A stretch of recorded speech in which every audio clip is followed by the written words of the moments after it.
Hey everybody, and welcome back to my channel.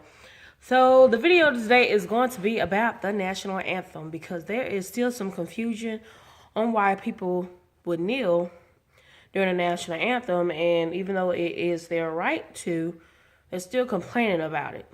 Now, I fully support our troops, but I cannot bring myself to stand during the national anthem. And even when all of these things started up with Colin Kaepernick, I was like, well, okay, and I get why he's doing it. And as I did a little more research into the national anthem and the man who wrote it, there is no way I could stand for the national anthem. Francis Scott Key was born on a family plantation. His family owned slaves.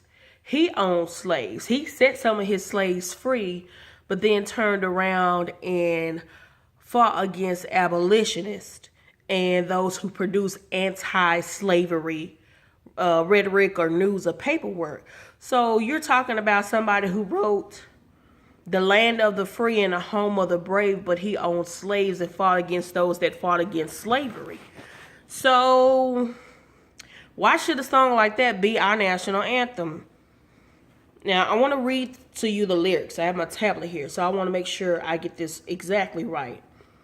No refuge could save the hireling and slave from the terror of flight or the gloom of the grave.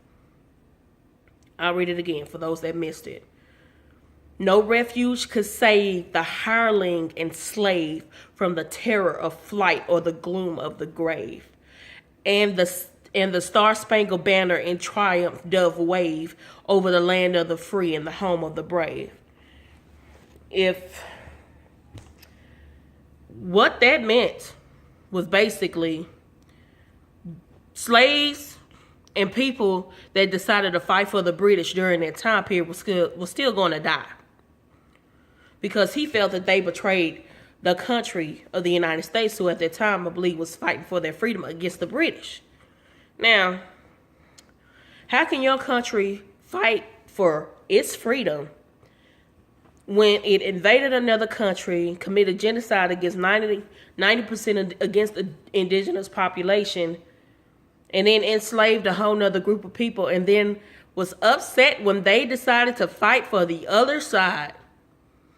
And so in the national anthem, those unsung lyrics that sang for the death of slaves that decided to fight for the British because the British promised them freedom. Why would anybody that's black stand up for that? Anybody. Look into it. Google it. Look it up on Wikipedia. Look up the full version of the national anthem. We don't sing the entire national anthem. I never knew that those words existed until this past year. I didn't have a clue that this existed. So why would I stand up for that? Especially during this time where we see that people still feel the same way about African Americans in this country. In the Donald Trump era, the Donald Trump presidency, racists are coming out of a bag everywhere you look. They're bold now. They're not scared anymore. They think they can do whatever the hell they want to, and they showing their behinds now. So why would I sing an anthem that called for the death of my ancestors? Well, if you like this video, click like, share, and subscribe.